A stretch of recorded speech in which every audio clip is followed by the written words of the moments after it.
In the quiet neighborhood of Willow Bend Court, uniformity was the unspoken law. Rows of nearly identical beige houses stretched across the cul-de-sac, their neatly trimmed lawns and approved garden beds, presenting the image of a flawless, suburban dream. To an outsider, the street appeared picturesque, like something out of a real estate brochure, where every detail had been prearranged to achieve perfect conformity. Yet nestled at the far corner of the street was a property that broke this monotony, and for some it was a blessing. For others it was the source of never-ending irritation. The house belonged to Thomas, a quiet man in his early 50s who had lived in Willow Bend Court long before the current HOA board took control. Unlike his neighbors, Thomas had chosen to transform his yard into something more alive, more vibrant, and more deeply personal. His lawn was not a plain stretch of green grass like the others, but a thriving orchard. Apple, peach, pear, and cherry trees grew in careful rows, their branches stretching outward, as though defying the strict boundaries of the HOA's handbook. Each season brought something new. Blossoms in the spring that scattered like soft snow across the yard, lush green canopies in the summer, fiery hues in autumn, and bare elegance in winter. For Thomas, the trees were more than landscaping. They were memories and traditions. He had planted them shortly after purchasing the home decades earlier, believing the orchard would bring both peace and productivity to his life. In the years that followed, the trees had done just that. Birds sang from their branches, squirrels darted through their leaves, and children passing by often paused in awe at the sight of ripening fruit. Neighbors who were less rigid in their expectations would sometimes stop to compliment him, and a few even received baskets of fruit when the harvest overflowed. But where some saw charm, one neighbor saw chaos. 2 houses down from Thomas lived Karen, a woman who had grown into the unofficial watchdog of the HOA. She had built her identity around maintaining the image of perfection in Willow Bend Court. Her yard was a model of compliance, sharp, even grass, symmetrical shrubs, and flower beds limited to the HOA-approved palette of muted whites and yellows. Karen treated her house not as a home, but as a showroom, a reflection of what she believed every neighbor should aspire to. The orchard next door, however, became her obsession. Karen claimed the fruit trees were messy, disruptive, and out of place. She complained about fallen blossoms in spring that drifted onto the sidewalk, about the rustling of branches in the summer breeze, and especially about the occasional fallen fruit in late summer. To her, every apple on the ground was not just a piece of fruit, but an act of defiance against the uniform order of the neighborhood. She told herself that she was protecting property values and maintaining community standards, though it became clear her crusade was personal. Her campaign against Thomas began small, snide comments, muttered to other neighbors during morning walks, rolled eyes when she passed his home, and exaggerated sighs at the sight of children laughing beneath the trees. Soon, however, the complaints escalated into official HOA correspondence. She began filing reports, citing Thomas's orchard as a violation of landscaping codes. The early notices from the HOA board were vague, carefully worded to avoid conflict, but as Karen continued her barrage, the letters grew sharper in tone. The irony was that Thomas was, in fact, fully within his rights. The HOA's original bylaws, drafted long before Karen's arrival, made no mention of fruit trees or agricultural landscaping. The rules addressed lawn maintenance, exterior paint colors, and fencing, but nowhere did they prohibit fruit-bearing trees. Thomas had planted them years before the current leadership had taken hold, and technically his orchard was grandfathered in. But technicalities did not matter to Karen. Her mission was not about rules. It was about control, and to her the orchard was an affront she could not tolerate. For Thomas, the harassment grew heavier with time. Trips to the mailbox became a source of stress, each envelope from the HOA carrying another thinly veiled threat. Karen seemed to be everywhere, watching from her window, standing on the sidewalk with her ever-present clipboard, even snapping photographs of the trees as if she were documenting evidence for a crime. What had once been his sanctuary was now shadowed by scrutiny. Still, Thomas refused to give in. He pruned the branches, kept the lawn around the orchard meticulously clean, and ensured that fallen fruit was collected promptly. He understood that surrendering meant more than cutting down trees. It meant allowing someone else to dictate how he lived in his own home. Summer arrived, and the orchard entered its peak. Apples grew in clusters, cherries glistened like rubies, and peaches swelled with juice beneath their fuzzy skins. The sweet fragrance of ripening fruit filled the air, drifting into the street where neighbors passing by could not help but notice. For children, it was a small wonderland. For Karen, it was fuel for her fury. She stormed into HOA meetings, holding up photos of apples that had fallen onto the ground, as though they were dangerous hazards. She described the orchard as a breeding ground for pests, a risk to health and safety, and a violation of the neighborhood's visual harmony. Her speeches grew increasingly dramatic, her accusations more pointed. Some neighbors rolled their eyes, but others, weary of her relentless pressure, began to nod along just to quiet her. Finally, by late August, the HOA caved. A final warning was issued to Thomas, demanding the removal of the fruit trees or the payment of escalating fines. The letter carried a tone that was not just bureaucratic but threatening, as though the orchard were a crime against the very spirit of the community. Many homeowners would have surrendered at that point, cutting down the trees to avoid the expense and emotional toll of a legal fight. But Thomas was not like most homeowners. He looked at his orchard, at the branches heavy with peaches and apples, and felt his resolve harden. He would not allow Karen's vendetta to erase years of care, tradition, and joy. Instead of viewing the HOA's demands as the end, he began to see them as an opportunity. If Karen wished to frame his orchard as a nuisance, then perhaps he could transform it into something undeniably valuable. He started researching local farmers' markets, exploring cottage food laws, and reading about small-scale licensing requirements. Slowly, a plan began to form, one that would turn Karen's obsession on its head.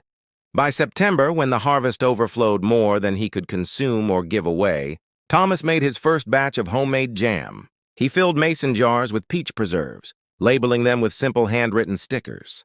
At first, it was only an experiment, a way to see if his orchard could be more than a source of conflict. But when he took them to a nearby weekend farmer's market, the jars sold out within hours. Shoppers praised the taste, asked about his trees, and requested more. Back in Willow Bend Court, Karen remained fixated on her campaign, blissfully unaware of what was happening just outside the neighborhood. While she plotted her next move against the orchard, Thomas's fruit was beginning to carve a new path, one that would eventually turn the tables in the most unexpected way. As autumn settled in and the orchard's leaves began to change color, Thomas knew the conflict was far from over. Karen's determination was too fierce to be satisfied with one HOA warning. But now Thomas had more than fruit in his corner. He had momentum, a vision, and a quiet sense of satisfaction that his orchard had just begun its second life. And unbeknownst to both of them, the very woman who wanted the trees destroyed would soon be one of the first to line up for the fruits of their labor, though she would never admit it aloud. The seeds of conflict had been planted, and the harvest of revenge was only beginning. Chapter 2. Seeds of a New Battle. Autumn in Willow Bend Court was usually a time of calm. The sweltering summer heat gave way to cooler breezes, leaves drifted gently down, and the neighborhood often took on a postcard-like charm. Most residents decorated their porches with pumpkins, hung wreaths of orange and gold, and settled into the rhythm of school schedules and quiet weekends. But for Thomas, autumn was not a season of rest, it was the season of decision. The letter from the HOA sat on his kitchen counter, its words still sharp in his mind: remove the orchard or face mounting fines. The board's warnings, shaped by Karen's relentless voice, had been designed to corner him. Yet instead of surrendering, Thomas had chosen defiance, though his defiance was quiet, calculated, and rooted in something deeper than stubbornness. He knew he had a weapon far stronger than resistance alone: purpose. The small success at the farmer's market had ignited something within him. The rows of customers who had eagerly bought his peach jam weren't just buying food, they were buying into the labor, the story, and the authenticity of something homemade. When they smiled and told him how good it tasted, Thomas realized that his orchard was not simply a private joy. It had the potential to become something greater, something that reached beyond the confines of Willow Bend Court's narrow expectations. Over the next weeks, he experimented with more recipes. Apple butter simmered in slow cookers, filling his house with the warm scent of cinnamon and cloves. Jars of cherry preserves lined his shelves, their deep crimson hues glistening in the morning sunlight. Pear chutney with hints of ginger and spice became a surprising favorite among early tasters. He invested in proper labels, creating a small brand name that tied back to the orchard itself. Willow Bend Orchard Jams was simple, local, and personal. The weekly market became a ritual. Each Saturday morning, he loaded his car with boxes of jars, a simple folding table, and a handmade sign. Customers began to recognize him, and some even returned specifically asking for his products. Word spread. What had begun as a small experiment was quickly becoming a consistent side business, and for the first time in years, Thomas felt the orchard was not only defending itself, it was thriving in the face of attack. Back in Willow Bend Court, however, the war continued. Karen noticed the changes almost immediately. She had expected Thomas to bow to pressure, to begin cutting down his trees one by one, perhaps grudgingly hauling away the orchard piece by piece. But instead, his property seemed more alive than ever. Even as leaves fell, his yard was filled with activity. She saw him carrying baskets of fruit, trimming branches, and working late into the evenings in his kitchen. To her, this wasn't simply non-compliance, it was escalation. She redoubled her efforts. At the next HOA meeting, she presented her case with the intensity of a lawyer before a jury. She claimed the orchard was now a commercial venture, violating the HOA's rule against operating businesses from home. She painted lurid images of traffic jams clogging the cul-de-sac, of strangers invading the neighborhood, of pests swarming because of rotting fruit. Her voice rose, her hands waved dramatically, and her eyes gleamed with self-righteous fire. Some board members grew weary of her tirades, but Karen was relentless. She framed her arguments as concern for the safety and harmony of the community, and though her words often bordered on paranoia, they wore down the board's resistance. New letters followed, accusing Thomas not just of non-compliance, but of potentially violating zoning codes. Thomas, however, was careful. He had done his research.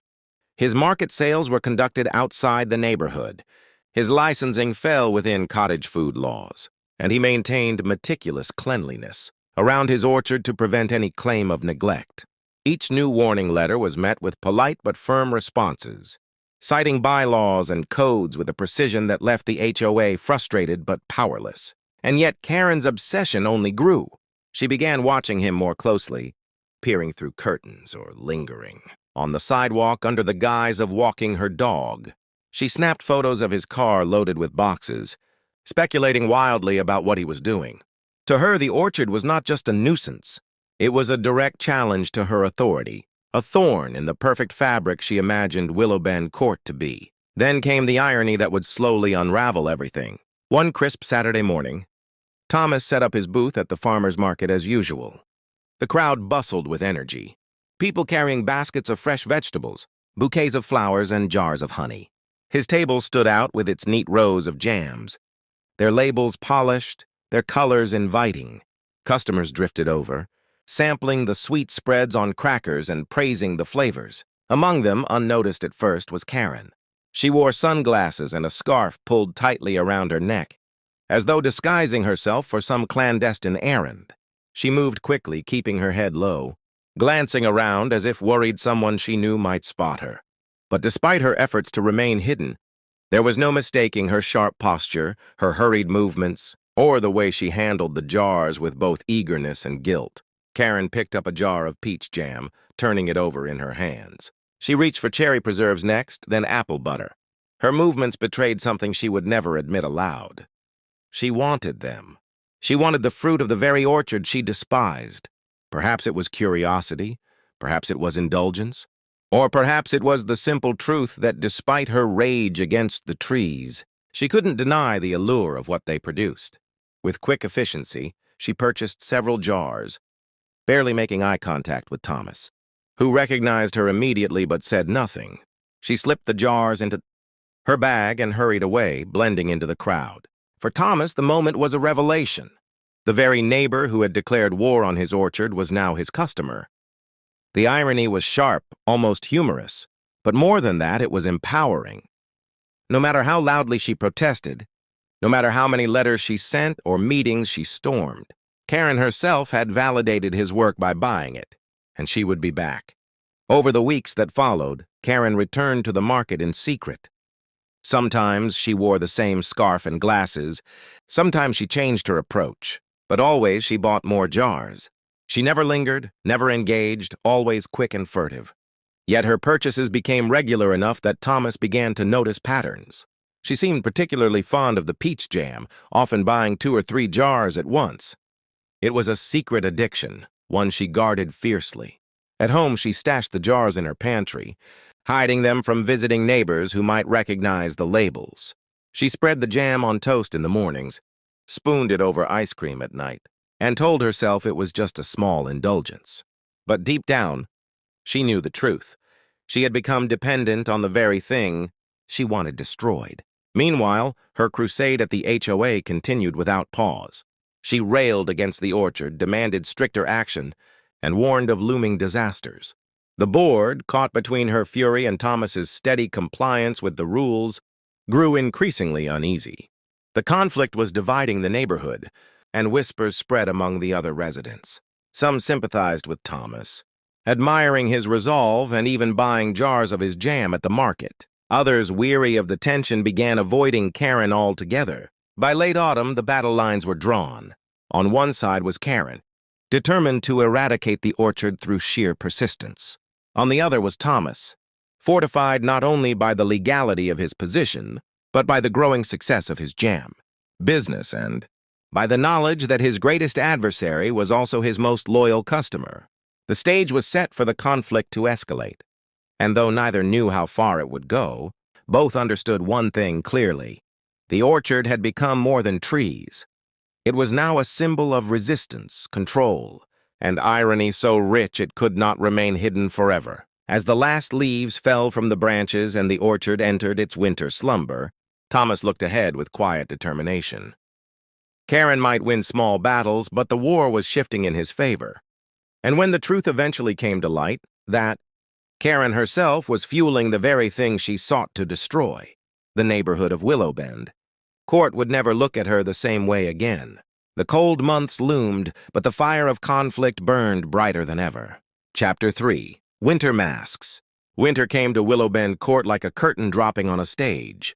The lawns browned, the trees stood bare, and holiday lights glimmered faintly in the cold evenings. Driveways filled with salt and sand, chimneys smoked lazily, and the rhythms of suburban life slowed into routines of shoveling, scraping windshields, and staying indoors.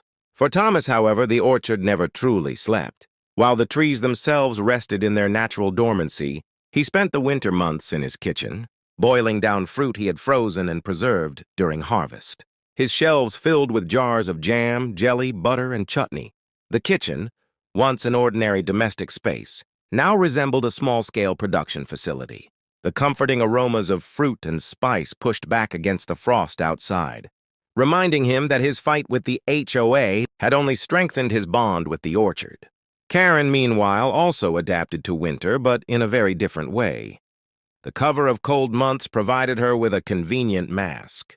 Where she had once loitered on sidewalks, snapping pictures or staging concerned neighbor conversations, she now retreated behind curtains, watching from her window like a hawk hidden in shadows. Her vendetta had not cooled.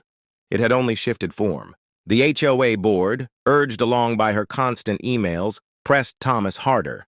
New letters accused him of running a home-based food operation, warning him that such activity might require a separate permit.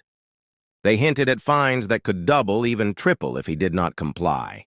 Each letter was carefully worded, meant to intimidate. But Thomas had grown sharper.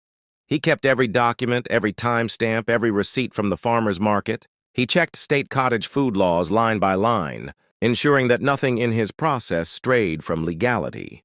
His operation remained airtight. He smiled quietly at the board's attempts, knowing each failed attempt to ensnare him only tightened the rope around their own credibility. And yet, he did not know the full irony of winter. While Karen wrote furious messages by day, she indulged in guilty secrecy by night. Her pantry, tucked behind a row of ordinary store-bought goods, now contained no fewer than a dozen jars of Willow Bend orchard products. She purchased them consistently at the market, rotating disguises to avoid recognition, one week a heavy scarf, the next a broad hat, another time a plain surgical mask she claimed was for health. But her behavior was always the same, quick, nervous, furtive. She bought, she left, and at home she savored. At first she told herself it was harmless, a single indulgence, a secret weakness. But soon the jars became part of her daily rhythm. She spooned jam into her tea, spread it across warm toast, and even baked with it, pretending she had made the fillings herself. Guests marveled at her homemade pies and tarts, never suspecting they came from the orchard she was sworn to destroy. But secrecy had a cost. Karen became paranoid. She checked the labels twice before putting empty jars in the recycling bin, sometimes smashing them with a hammer to prevent recognition. She grew nervous whenever neighbors praised Thomas's jams at the market, fearful that her silence, or worse, her own suspicious absence, would give her away. Despite her best efforts, cracks began to form in her facade. During one HOA meeting, as she delivered another tirade about the illicit jam, business polluting their neighborhood, one board member, a sharp-eyed woman named Denise, raised an eyebrow. Denise had noticed something unusual at the market weeks earlier, Karen herself, buying jars in a rush and stuffing them into her bag. She had thought little of it at the time, but now, hearing Karen rage so loudly, the memory returned with biting clarity. Denise said nothing aloud, but she made a note. The possibility of hypocrisy had just surfaced, and in a community fueled by gossip, such knowledge was potent. As the winter weeks passed, tensions thickened. Thomas's booth at the market became increasingly popular even in the cold. Loyal customers returned, drawn by the warmth of his jams and the charm of supporting something local. A small article even appeared in the town newsletter, praising Willow Bend orchard jams as a highlight of the market season. The recognition was modest, but meaningful. It cemented his orchard as part of the wider community beyond the narrow grip of the HOA. Karen saw the article, clipped it out, and nearly tore it in half. To her, it was proof that her neighbor's mess was being glorified. She drafted a furious letter to the board, demanding immediate action, insisting that the orchard's growing fame posed a direct threat to property values. But behind her anger was something far more dangerous: fear. The more successful Thomas became, the harder it would be to justify tearing him down. And the deeper her secret reliance on his jam grew, the more vulnerable she became. By February, her dual life was consuming her. She spoke louder and harsher at meetings, but at home she hid jars like stolen treasure. She told herself she would stop, that she could live without it. But each week she returned to the market. Each week she left with more. Meanwhile, Thomas noticed the pattern more keenly than ever. He knew exactly when she came, what she bought, and how quickly she left. At first he had laughed at the absurdity, but now he began to wonder, should he reveal it? Should he let the neighborhood know that Karen, the fiercest critic of his orchard, was his best customer? It was tempting, but Thomas was cautious. Timing was everything. To reveal it too soon would seem like a petty jab. But to wait until Karen's fury reached its peak, until she tried to bring down the orchard with her most venomous strike. Then the truth would land like a hammer. Winter was not just a season of rest for the orchard. It was a season of patience, of gathering strength beneath the surface. And Thomas, like the trees, was preparing for spring. By March, the snow began to melt and buds hinted at returning life. The orchard would soon awaken, stronger than before. And with it, the battle would erupt into a new chapter. Karen's mask of winter secrecy could not last forever. The whispers were already starting. Neighbors had seen things. Questions were forming. The stage was set for exposure. Chapter 4. Blossoms and Backlash. Spring returned to Willow Bend Court with a quiet power, as if the earth itself had been waiting for the snow to loosen its grip. The orchard, bare and skeletal just weeks earlier, came back to life in bursts of color. Buds swelled on every branch, tiny green shoots unfurled, and soon blossoms appeared in clouds of pink and white. Bees hummed busily between the petals, carrying the promise of another fruitful season. For Thomas, spring was not just a season. It was a declaration. The survival of his orchard through a winter of HOA pressure proved resilience, and the blossoms were his silent victory flag. He pruned carefully, tended the soil, and admired the sight of his trees glowing under morning light. It wasn't only about fruit, it was about standing, tall in the face of constant harassment. But as the orchard bloomed, so too did Karen's obsession. Her campaign had not died in winter. It had only waited, coiled like a snake ready to strike again. She arrived at HOA meetings with renewed vigor, armed with binders of notes, photographs, and accusations. Her words carried the sharpness of someone who believed she was fighting a personal war, though the war existed mostly in her own mind. She argued that blossoms created allergens that threatened neighbors. She claimed fallen petals were unsightly, that bees were dangerous, that roots might damage underground pipes. Every blossom on Thomas's trees became another bullet in her argument. The board listened, but their patience was thinning. Months of relentless complaints, especially when balanced against the harmless joy of fruit trees, had begun to erode her credibility. Still, Karen pushed harder. This time, she added legal threats. She hinted at lawsuits for negligence. Should anyone claim the orchard caused them harm, she circulated emails to neighbors, warning them of health risks, and attaching exaggerated articles about bee stings and property damage. But while she shouted, spring quietly turned the community against her. Thomas's orchard wasn't just surviving, it was thriving. And with it, so was his little business. The jars from his winter preserves had sold steadily, and now, with fresh blossoms promising another abundant harvest, anticipation grew among his customers. Neighbors looked forward to new batches of jam, new seasonal flavors, and even the pies he had begun baking as side experiments. One Saturday, he hosted a small tasting event at the farmer's market, offering samples of apple butter on crackers and peach jam on toast. The turnout was overwhelming. Families stopped by, children begged for seconds, and regulars praised his creativity. Word of mouth spread faster than he could stock shelves. For many in town, Willow Bend Orchard became a symbol of local pride. And then came the whispers. Karen thought she had been discreet, but patterns have a way of revealing themselves. Other vendors noticed her repeated visits, her hurried purchases, her attempts at disguise. One vendor joked lightly that she looked like a spy in a scarf. Another, more observant, remembered how often she darted away from Thomas's booth, clutching her bag.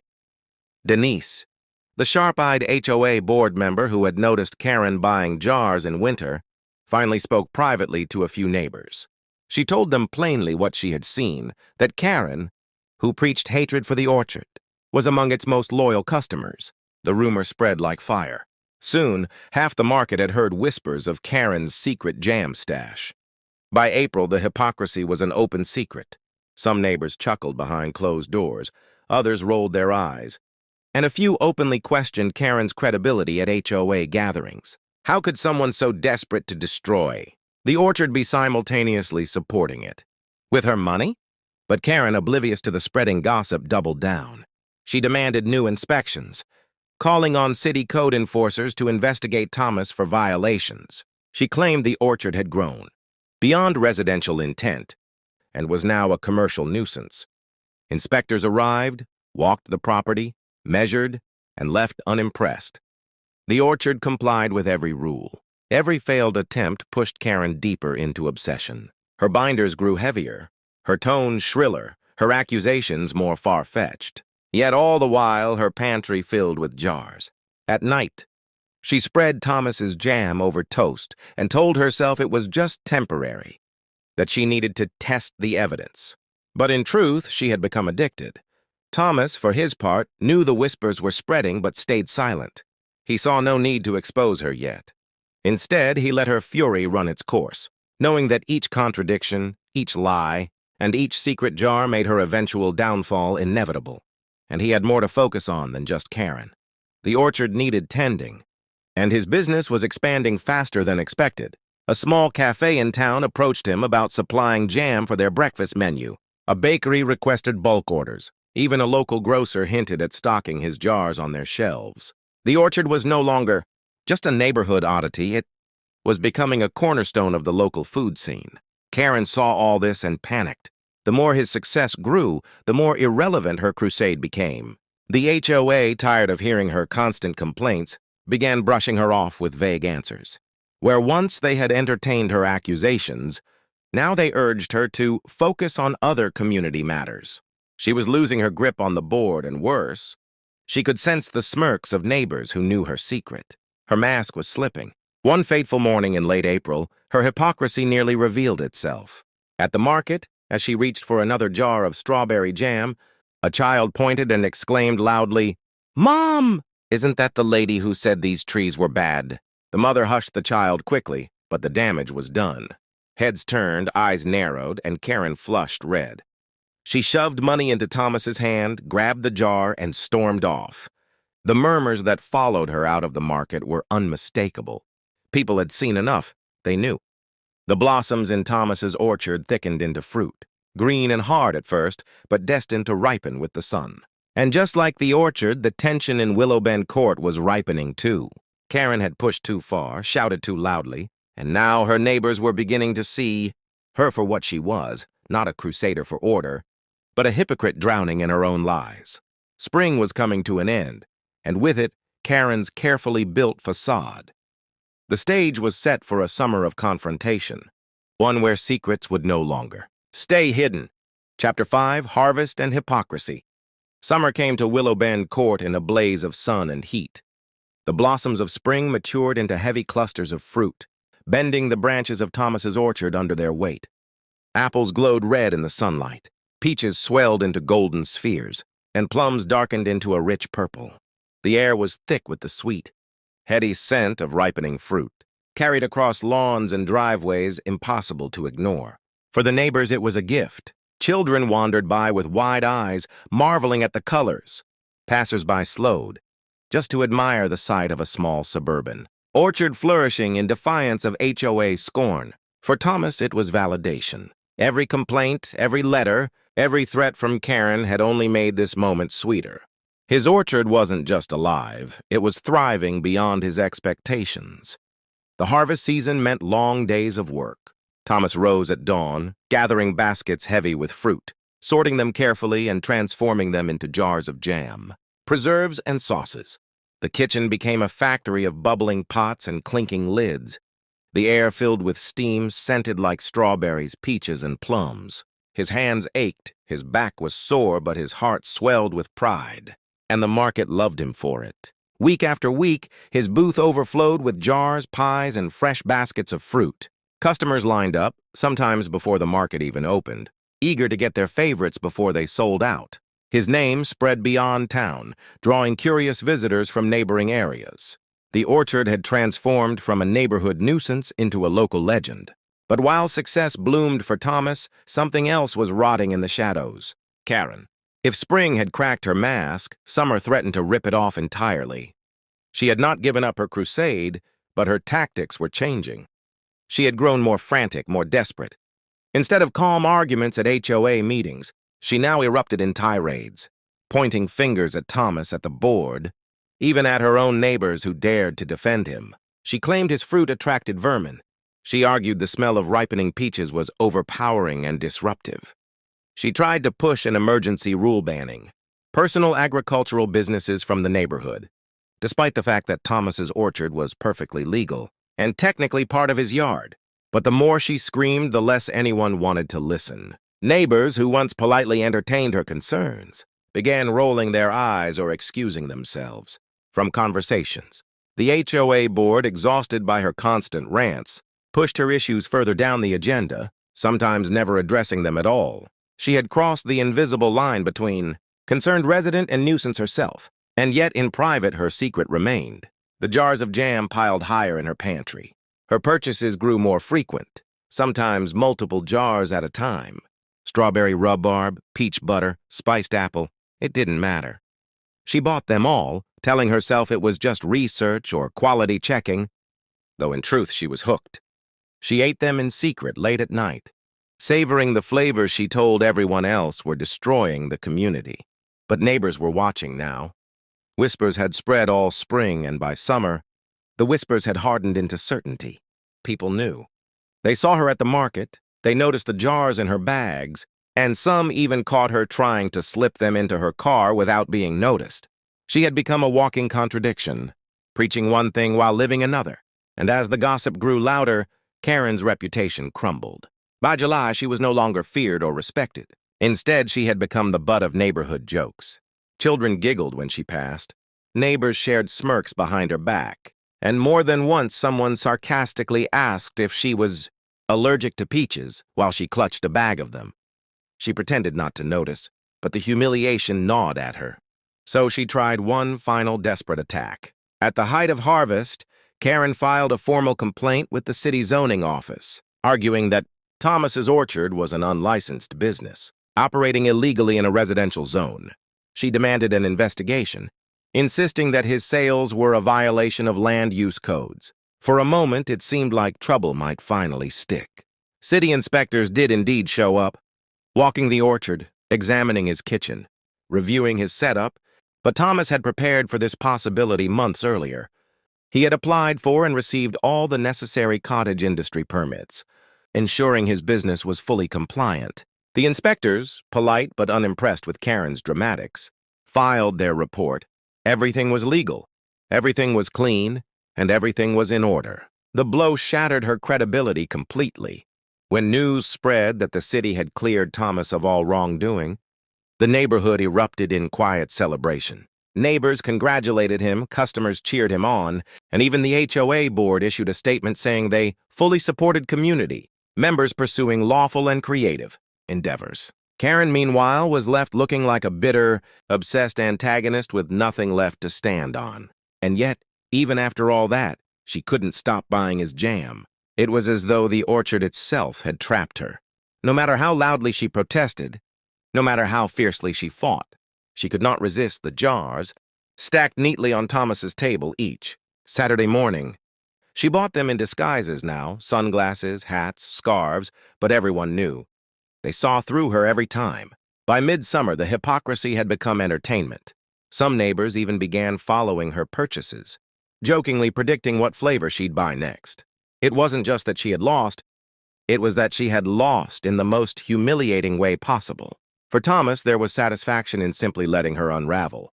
He didn't need to expose her. She was doing it herself, one jar at a time, and yet he knew the real climax hadn't come yet.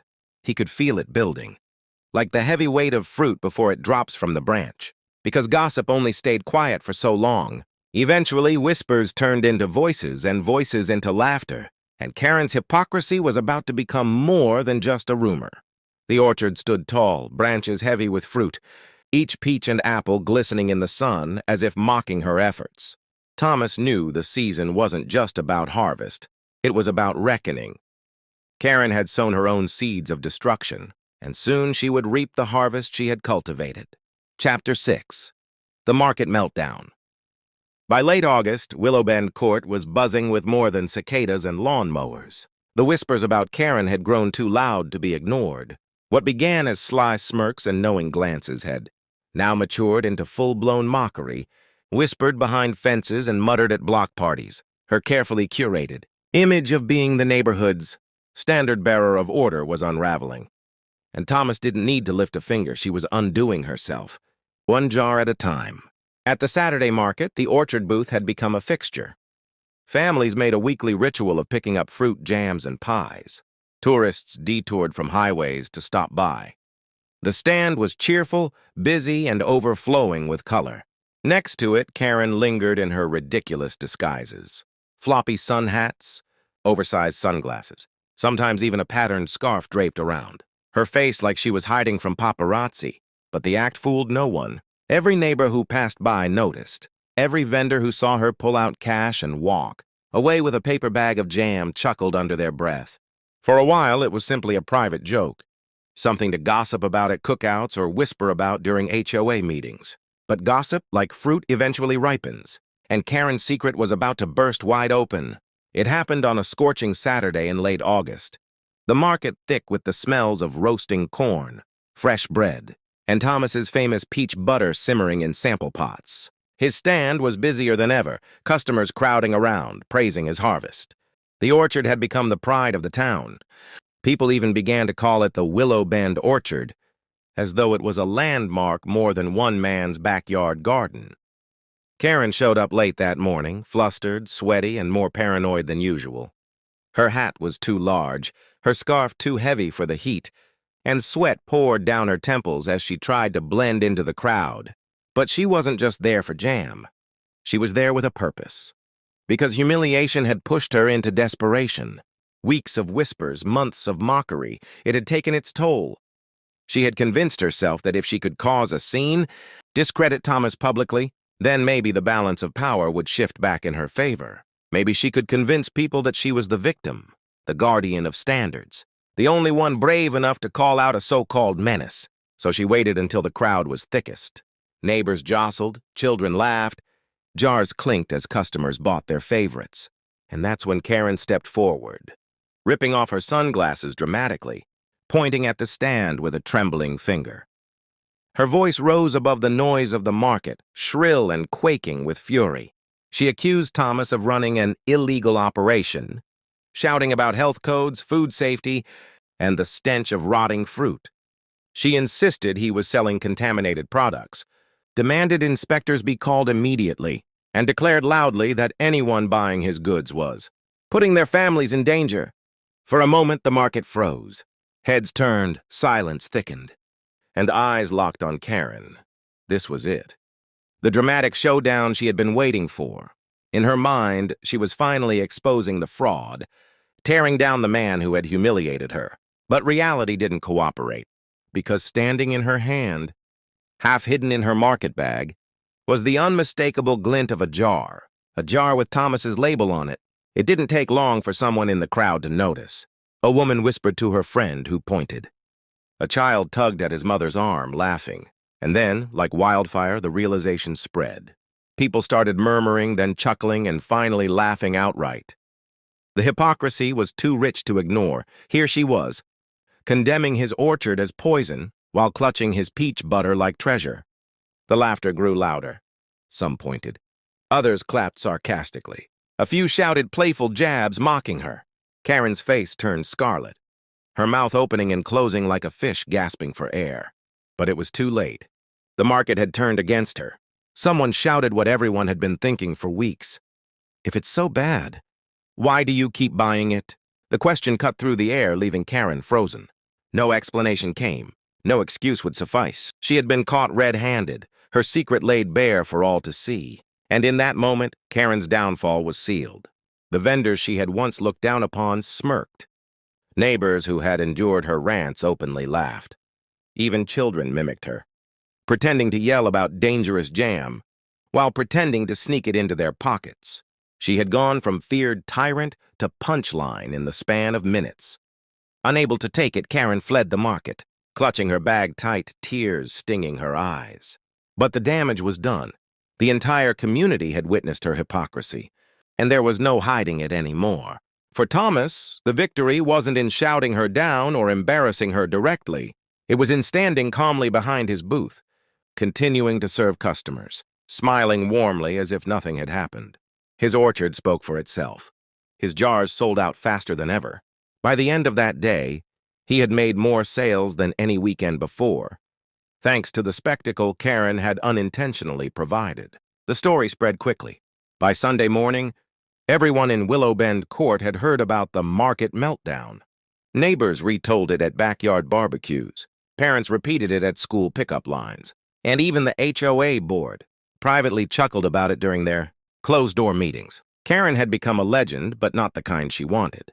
And yet, even after her very public humiliation, even after being laughed out of the market, her addiction remained. By the following week, when the sun rose over Willow Bend once more, there she was again, lingering at the edge of the market. Hat pulled low, sunglasses perched awkwardly, trying, failing to hide her shame, and still buying more jam. But this time, things were different, because now the neighborhood no longer feared her. They no longer tolerated her. They no longer gave her crusades against fruit, trees any weight. She had become powerless, exposed by her own contradictions. The orchard stood tall, thriving. Thomas stood proud, untouchable. And Karen, once the loudest voice in the HOA, was left a ghost of her former self, a shadow flitting through markets, mocked wherever she went. But the story wasn't over yet, because while the market meltdown had destroyed her reputation, Thomas knew there was still the matter of the HOA. Karen's crusade had been wounded, but it wasn't dead, not yet. She would try again, perhaps not in public, but in the closed doors of neighborhood politics. And when she did, Thomas was ready. Because the orchard wasn't just fruit anymore, it was a symbol. And Karen's downfall had only made it stronger. Chapter 7, The Final Vote. The weeks following the market meltdown were unlike anything Willowbend Court had seen before. For years, Karen's voice had carried weight, dominating conversations, steering decisions, and pressing her obsessive standards upon her neighbors. But now her words fell flat, dismissed as background noise. She had lost her grip on the very people she once ruled. Still, Karen was not one to surrender easily. Humiliation only hardened her resolve. She told herself the laughter, the whispers, even the outright ridicule would pass if she could stage one final, decisive victory. And for her, that meant eliminating the orchard once and for all. The HOA board became her battlefield.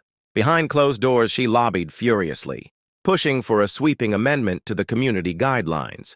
She insisted that fruit-bearing trees were unsightly hazards, that their roots could damage property values, and that the clutter of fallen fruit created a health risk.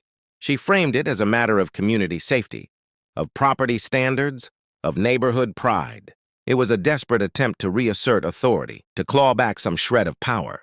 But what Karen failed to see was that the very board she once commanded no longer looked at her with respect. They looked at her with thinly veiled amusement, like someone watching a child throw a tantrum long past bedtime. Still, the HOA had rules and her petition required a vote. And so, one late September evening, the neighbors gathered in the community center for what was billed as the Guidelines Review Session. Everyone knew it was Karen's doing. Everyone knew the orchard was at stake, and everyone knew it would be the final showdown. The meeting room was packed. Folding chairs lined the floor. Neighbors fanned themselves with agendas, and the low murmur of gossip filled the air. On one side of the room sat Karen, posture stiff, papers neatly stacked, her face a mask of determination. Across the aisle, Thomas sat calmly, hands folded, a quiet confidence radiating from him. He hadn't come to argue or fight. He didn't need to. His orchard, his market stand, and his reputation had already spoken louder than words. The board called the session to order. Karen wasted no time. She launched into a tirade, her voice sharp, her tone self-righteous. She painted pictures of sidewalks littered with rotting fruit, of pests invading lawns, of declining home values. She accused Thomas of turning a neat suburban street into a farmyard circus. She invoked rules about uniformity, about neighborhood image, about the danger of letting one person operate outside the lines. For nearly 20 minutes, she droned on, waving her papers like weapons, her voice climbing higher and higher as she grew more frantic. Her eyes darted to the audience, searching for nods of agreement, for validation. But what she found instead were smirks, crossed arms, and the occasional muffled chuckle. When her speech finally sputtered out, the room fell quiet. All eyes turned to Thomas. But Thomas didn't rise to speak. He didn't argue or defend himself. Instead, he simply opened a small basket he had brought with him and set it gently on the table in front of the board. Inside were jars, peach jam, apple butter, cherry preserves, each carefully labeled, each glistening in the fluorescent lights. It was a silent statement, a reminder of what the orchard had become. Not a nuisance, not a hazard, but a source of joy, community, and pride. The effect was immediate. Murmurs rippled through the crowd. Neighbors leaned forward, whispering about their favorite flavors, recalling the morning market. The taste of Thomas's pies, the memory of Karen's meltdown when caught with jars of her own. Smiles spread. Heads nodded. The board called for discussion, but there was little left to say. One by one, neighbors voiced their support, not for banning fruit trees, but for protecting them. They spoke about the orchard's beauty, its contribution to the market, the way it had brought people together. They praised Thomas's generosity, his hard work, his ability to turn a private hobby into something the whole town enjoyed. And then came the vote. Hands raised across the room, clear and decisive. The motion to ban fruit trees failed, not narrowly, not controversially, but overwhelmingly. Nearly unanimous. Karen's face collapsed. The papers in her hands trembled. She had gambled everything on this night, and she had lost. Not just the vote, but the last shred of her authority. The board moved on quickly to other business, treating her proposal like a minor inconvenience rather than a serious matter. She was dismissed, ignored, irrelevant. The meeting adjourned, and neighbors spilled into the parking lot, buzzing with relief and laughter. Some congratulated Thomas. Others shook his hand, patted his back, and thanked him for standing strong. Children tugged at their parents, asking if they could visit the orchard again. The community felt lighter, freer, as though a shadow had been lifted. Karen slipped away quietly, head down, shoulders hunched. The queen of the cul-de-sac had been dethroned not by anger or vengeance, but by her own hypocrisy and the resilience of the man she tried to destroy. The orchard remained. The fruit trees blossomed again in the spring, their branches heavy with promise. The market grew bigger each year, becoming a tradition people looked forward to. And Karen? She faded into the background, her voice drowned out by laughter and the clinking of jars. In the end, Thomas didn't just protect his orchard. He turned it into a symbol of something greater. A reminder that community thrives not through control or rules or petty power struggles, but through the simple joys of growth, generosity, and resilience. And the sweetest revenge of all? Karen, despite everything, still couldn't resist the jam. Even stripped of power, even ridiculed at the market, she continued to appear in awkward disguises, clutching her jars like guilty treasure. She had become her own punchline, the very thing she once despised. And everyone knew it. The orchard had won. The neighborhood had won. And Karen's downfall was complete. Thanks for watching. If you enjoyed this story, don't forget to hit that like button, share it with a friend, and subscribe for more wild HOA and Karen drama. Have you ever dealt with a neighbor like this? Drop your experience in the comments below. We'd love to hear it. See you in the next story.